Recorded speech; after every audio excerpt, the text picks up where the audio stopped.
So hi everyone. Today I'm excited to share with you a market analysis of Mountain Dew, a high energy and citrus flavored soda. It has been owned by PepsiCo from 1964. Mountain Dew has typically held around 6 to 7% of the market share globally. So let's not get delayed and dive into some insights from the retailers as well as our consumers. হ্যাঁ, মানে mountain ডিউটা কি আপনার শেষ হয়ে গেছে না out of stock হয়ে গেছে? মানে ওটা সেরকম বিক্রি নাই, মানে এক্সপায়ার হয়েছিল মাল, তার জন্য আমরা ইয়া হয়। কম্পিটিশনে কে রয়েছে? ওর কম্পিটিশনে তোমার ওই যে স্প্রিং আছে, স্প্রিং ক্যাম্পা ওই সব এখন আছে। মাউন্টেন ডিউ কি মানে ডিস্ট্রিবিউটররা কি মানে আপনাদের পাঠাচ্ছিল না, নাকি ওটা এমনি মানে আউট মানে বেশি সেল হচ্ছে না বলে আপনারাই রিস্টকিং করছেন? না, আমরা বেশি সেল হচ্ছিল না বলে আমি ওটা রাখছি না মালটা। সামার সিজনে কি সেল হতো? খুব কম সেল হতো। আর যাদেরকে মানে ধরুন সেল করতে তারা কি মানে কোনো চয়েস পেতো না বলে মাউন্টেন ডিউ নিয়ে সব নিজেদের চয়েসেই নিত যারা নিত। আচ্ছা আচ্ছা। এই কিছুদিন হলো পূজার পরে সেটা কমে গেছে, তার জন্য আমরা নেই। তুমি মানে মাউন্টেন ডিউ রাখো না তো শুনলাম, তো সেটা কেন রাখো না? আপনি নাই মাউন্টেন ডিউ না 2 লিটার না হাফ লিটার, মাঝখানে একবার এসেছিল, তারপর থেকে মানে 250 যেটা হয় 20 হ্যাঁ হ্যাঁ। বা 2 লিটার ওটা। ডিস্ট্রিবিউটরের এন্ড থেকে ওরা সাপ্লাই দিচ্ছে না বলে তোমরা বিক্রি করতে পারছো না? হ্যাঁ, তাছাড়া আর তো কোনো কারণই দেখতে পাচ্ছি। আচ্ছা, তো মানে মাঝখানে একবার হ্যাঁ হ্যাঁ, এসেছিল, তো তখন কিরকম কি সেল হয়েছিল? মোটামুটি একবারে বা দুবারের বিয়াতে কি বুঝবো, দান যখন হবে হ্যাঁ মাল যখন এদের যখন সার্ভিস হবে, যখন মাল দান হয়ে যাবে তখন আর তাকে বলতে হবে না, সে চেয়ে নেবে। হ্যাঁ। ব্যাপারটা বুঝেছো? যখন তোমার মাল অ্যাভেলেবল মার্কেটে থাকবে তখন তো বলতে হবে না, বুঝে যাবে। আচ্ছা। যখন তোমার মাউন্টেন ডিউটা নাই, আমাকে তাহলে বিক্রি করার জন্য পুশ করতে হবে। আমি তখন স্প্রাইটটা পুশ করলাম, হ্যাঁ স্প্রাইটটা অ্যাভেলেবল আছে। হ্যাঁ। কাস্টমার বলতে পারছে যে কিনা এসেই বলছে যে আমার মাউন্টেন ডিউ তাহলে কালেক্ট ছিল।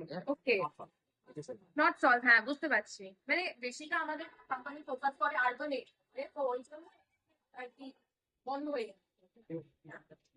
আপনারা কি মাউন্টেন ডিউ রাখেন? বাট মাউন্টেন ডিউ সেলটা কিরকম? মাউন্টেন ডিউ সেলটা একটু ডাউন আছে, যেহেতু সাপ্লাইটা একটু লো আছে। আচ্ছা, সাপ্লাই লো আছে। সাপ্লাই লো আছে ফার্স্টলি। সেকেন্ডলি জিনিসটা হচ্ছে কি, মার্কেটিং সেরকম নাই। কোম্পানি সেলসম্যান যে মার্কেটিং করে, আপনার যে আসছে মার্কেটে যে প্রবলেমটা হচ্ছে ওটা সর্ট আউট করাটা ওটা কোনো নাই। এই সময় ধরুন মাউন্টেন ডিউ সেল হতো, ইউজুয়ালি কোন এজ গ্রুপের কাস্টমার রাখে? I think mainly 18 to 30 years. Young মানে ইয়াং জেনারেশনটা বলতে পারেন বেশিরভাগ মাউন্টেন ডিউটা, যেহেতু একটা ফ্লেভারটাও ভালো আছে, মানে একটা ডিফারেন্ট ফ্লেভারটার জন্য ওর ডিমান্ড একটু হাই আছে। আচ্ছা, তো মানে তারা কি ডিরেক্ট সেই মাউন্টেন ডিউ কথা বলতো, নাকি তারা এমনি অল্টারনেটিভস হিসেবে মাউন্টেন ডিউ? কিছু একটা কাস্টমার আছে যে মাউন্টেন ডিউ, যে আজ তো মাউন্টেন ডিউ হলো, আমার মাউন্টেন ডিউ আছে তাহলে দিবেন, নাহলে না। আচ্ছা। আর কিছু আছে যেমন স্প্রাইট আছে না, কোনো কারণে স্প্রাইট অ্যাভেলেবল নাই, তখন ঠিক আছে আপনি মাউন্টেন ডিউ দিবেন, একটা টেস্ট আউট ডিফারেন্ট আছে, স্প্রাইট দিবেন। আচ্ছা, এই যে সেলটা এটা কি সিজনের জন্য কিনেছে নাকি সামার সিজনে কিছুটা হলেও সেল হয়ে? না, যেমন সামার সিজনটা কি হয়, একটা মানে আপনার হট ওয়েদার জন্য সিজনটা ভালো হয়। অফ সিজন এটা অফ সিজন হয়ে গেল, যেহেতু কোনো ঠান্ডা থাকে। আর সেকেন্ডলি আপনারা বলুন সাপ্লাইটা শর্ট আছে, মানে অ্যাভেলেবল সাপ্লাই নেই, ওই জন্য একটা প্রবলেম ছিল। মানে তাহলে কি ডিস্ট্রিবিউটর রেগুলার আপনাদের সঙ্গে মানে কোপ আপ করতে পারছে না, নাকি due to the customer base সেটার জন্য কোনো প্রবলেম হলো? আচ্ছা, কাস্টমার বেসটা মানে কোম্পানি সাপ্লাইটা ঠিক হবে, যে কাজ হচ্ছে মানে অ্যাভেলেবল সাপ্লাইটা দিক না, যে প্রবলেমটা আছে যেমন ফ্রিজের প্রবলেম, যেহেতু আমি কোকোলা সাপ্লাই ফিল করি, ওখানে একটা ফ্রিজ দেওয়া দরকার, যে প্রবলেমটা সর্ট আউট করা দরকার, কোনো কোম্পানি কোপ আপ করছে না ডিস্ট্রিবিউটর। ফ্রিকোয়েন্সি কি রকম থাকে? মানে ধরুন ডিস্ট্রিবিউটর ফ্রিকোয়েন্সি উইকলির মধ্যে 2 বা 3 বার আছে। So now we will gather some information, some insights from our customer bases also.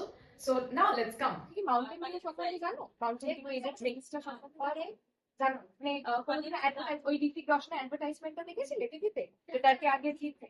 তো কোনোদিনও মনে হয়নি যে আমি ট্রাই করি মাউন্টেন ডিউ? বা তো আমি বলা হয় যে মাউন্টেন ডিউটা একদিন ট্রাই করো, তুমি কি করবে? মানে একদম ওকে। তুমি মাউন্টেন ডিউ খেয়েছো কোনোদিনও? একবার খেয়েছি।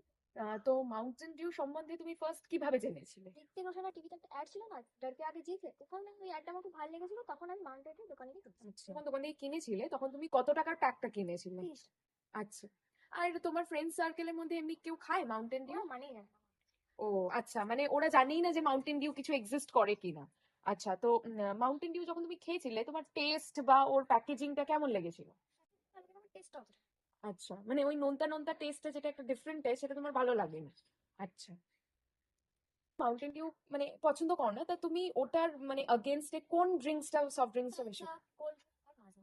আচ্ছা, মানে তুমি থামস আপ খেতে পছন্দ করো বা মাজা ফ্রুট জুস যেটা সেটা খেতে পছন্দ? ওকে। So surprisingly, today I myself got as a customer for Mountain Dew. Today I got tested this Mountain Dew and I experienced several things about this. The packaging of this bottle is really very attractive for the youth. So from the retailers and customers point of view, we could drive some insights from it.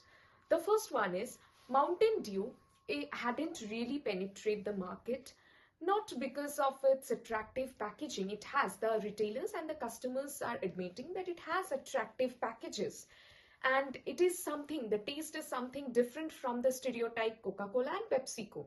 But because of its less distribution to the market, less distribution from the distributors, it is not getting restocked at the shops and the retailers. So they couldn't push the sale of the Mountain Dew in the semi-urban areas and the rural areas. The youths are getting attracted to its taste and its thrill and its brand positioning by its advertisement, by celebrity endorsement like Dar Ke Aage Jeet Hai. But due to the less supply and less distribution from the distributors, the market is getting disrupted.